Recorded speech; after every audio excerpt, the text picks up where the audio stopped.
What's going on, everyone? So obviously the Los Angeles Lakers, they need center help, but I don't think the center position is something that has to be this high-end, super skilled type of center, right? You got Luka Doncic, you got LeBron James.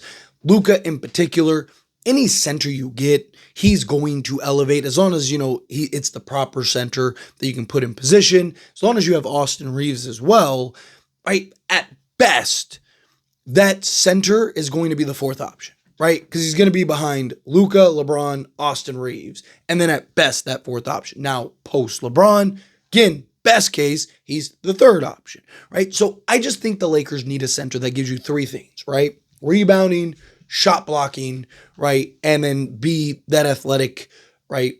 Lob threat that you have out there for a Luka Doncic, right? The other major position of need is perimeter help. They really need 3-and-D wing depth. And I do think that there are enough center options out there on the market, even in free agency, that the Lakers could land and potentially get if they were able to get kind of higher end perimeter help, right? I've even made the argument of like, hey, do you just kind of have a gap year at the center position? Go get, a Clint Capella and like a Jericho Sims or, a Brook Lopez or something like that. Kind of have that be your center depth for the year, which would be more than enough, right? Both guys give you everything you need at the center position, right? But go round out all the other positions of need, right? Go get some legit 3-and-D wings. And one of the teams that, based on reports, have basically all their players available for trade, of course, at the right price. What is those prices? Obviously, that's would be Rob's job to negotiate and come to that resolution. But one of the teams is the New Orleans Pelicans. One of the things that I want to talk about in this video, of course, I want to hear your thoughts and opinions, so let me know down in the comments below, but should the Lakers kind of just go all in on Herb Jones and Trey Murphy, right?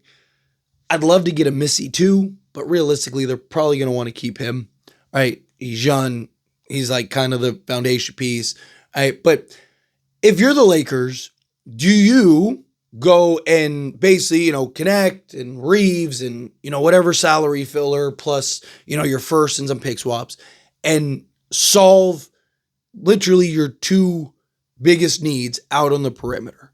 And then again, go get a serviceable center, right? Because to me, I think that's the hardest position to fill for the Lakers is the 3-and-D wing depth, right? Because every team in the league wants those guys. Every team in the league, there's no abundance of 3-and-D wings that you can get. And again, I don't think that the Lakers at the center position, I would love a skilled center. I'd love a Mark Williams or whatever, but I don't think that is a necessity. I think you need a center. Again, I think you need a center that gives you the three things, a shot blocking, athleticism, and versatile defense and, a guy that can, be basically just do the base, rebound, shot block, and be that lob threat, right? If you can be those things, I think you're fine at that position. But the hardest part is getting that point of attack defensive piece, 3-and-D wing at the 2 and the 3, right? And if you can get a Herb Jones and a Trey Murphy, you immediately solve that. Literally, you slot those two guys right next to Luka and LeBron. You're big, you're physical, you're athletic, your defensive versatility, right? I mean, literally, your smallest player on the basketball court would be what? Luka at like 6'7", right? Because Herb Jones is 6'7", 6'8". Trey Murphy's, 6'8", 6'9". And then you have LeBron James who's 6'9", and then go get a center, right? Again, Clint Capella, whatever. And at that point, I think now you're there. You're what you need to be. Herb Jones is cheap. Murphy, his contract's a little more, but neither guy is so expensive, right? Like you could essentially like connect Rui, Austin Reeves, and then, picks or whatever, maybe throw in a Maxi Kleber and boom, there you go. You got those two guys. You still have other tradable asset, players that you can get. Maybe you can even go get, a center on the market or something like that. If you can get somebody that wants to go there, but you solve your two biggest needs, which is the perimeter help, right? And now you have those two guys slotted alongside Luka for the next 6+ years, right? Herb Jones, is not, he's not as young. Like Trey Murphy is 24. So you have him for maybe 10 years. Herb Jones is 26. He'll be 27 going into next season. Again, that's not, again, you have him for the next 6-7 years, right? So you basically have your really, my opinion, 3 and 4, like future 3 and 4, but because you have LeBron right now, I think those two slide over, and Herb Jones slots in at the 3, Murphy slots in Herb Jones slots in at the 2, Murphy slots in at the 3, LeBron at the 4, and then go get that center, right? When LeBron retires, you move Murphy to the 4, you move Herb to the 3, and then go get that 2. Ideally, could Devin Booker or something like that, or Anthony Edwards speaking it into existence. And now you're the best team in basketball, right? And there's an argument to be made depending on the type of center that you get. And can you kind of round out some depth? You might be the best team in basketball between Luka, LeBron, and then having Herb Jones, Trey Murphy, and then get that serviceable center. Trey Murphy is a guy that has shown the ability to go be a 25-5 guy, right?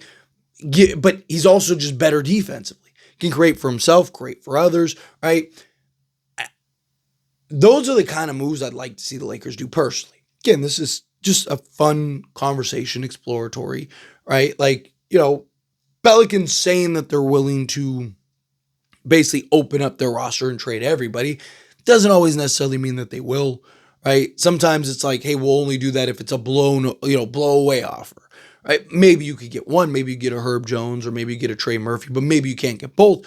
But if I was the Lakers, honestly, I would be pushing hard to try to land both.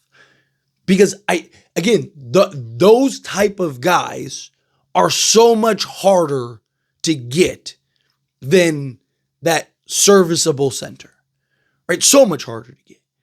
Right? You could probably get somebody like that with the type of draft pick center position with the type of draft picks we have, right? Because again, you don't need this super skilled. You just need somebody that can be athletic, block shots, rebound, right? It's basically what it boils down to.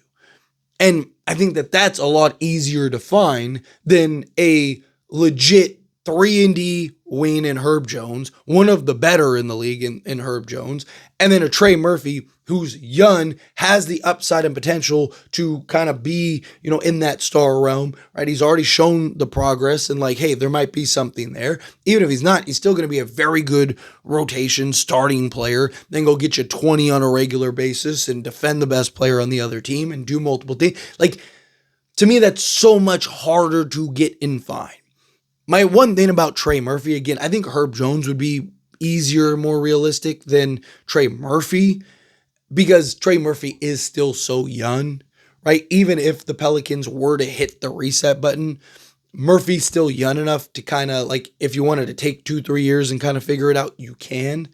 But if you're the Lakers, I just think you have to, one, inquire about both, and two, inquire what would it take to get both, right? And I think that if you could get both, I think that justifies trading in Austin Reeves or whatever, right? Because again, Austin Reeves is an excellent player. I don't think he's a superstar. I don't think he's a star. I don't think he's as hyped up as he is at times, but I do think he's a very good player, and he's our best trade asset, right? So you can't just trade him just to trade him, right? I'm not against trading Austin Reeves. I haven't been for years, right? But again, you don't trade him just to trade him. The example I've used in the past is I'm not trading him for a Colin Sexton, right? But if you could get a Trey Murphy who's 3 years younger and giving you similar numbers and stats, but a far better defender and bigger and more versatile, why wouldn't you do that, right? And then if you get Herb Jones, right? So to me, it'd be you would have to probably get Trey Murphy and Herb Jones, you'd probably have to sell the farm essentially. But I think it'd be worth it. Because again, your starting 5 could look again, Luka, Herb Jones, Trey Murphy, LeBron James. And then again, just go get that center. And maybe it's the guy you're drafting with the 55th pick if you can keep that. Maybe it's a guy you're trading for on the market that, you can maybe get for a pick swap and expiring contracts or whatever. Maybe again, it's just a signing. Let's say it is Clint Capella. Like, I think that's fine. I think you got, versatility, you got defense, you got athleticism, you got multiple shooters, right? And then, you free up your full mid-level exception, or, even your taxpayer mid-level, right? Go get some bench depth, right? Go get, take a DeAnthony Melton on on a prove it deal, right? Like, you could probably go get another 2-3 guys, and there you go. Now, you're 8-9 deep, and you got a legit starting five that might be one of the best in all of basketball, because you have two elite defensive guys that are versatile and can defend multiple positions and all that stuff, as well as knock down the three ball with some consistency. More Trey Murphy than Herb Jones, but still, like, I don't hate that idea. Like, those are the kind of moves that I want to see the Lakers make. But as always, this is a discussion. Pass a question on you. Let me know your thoughts and opinions down in the comments.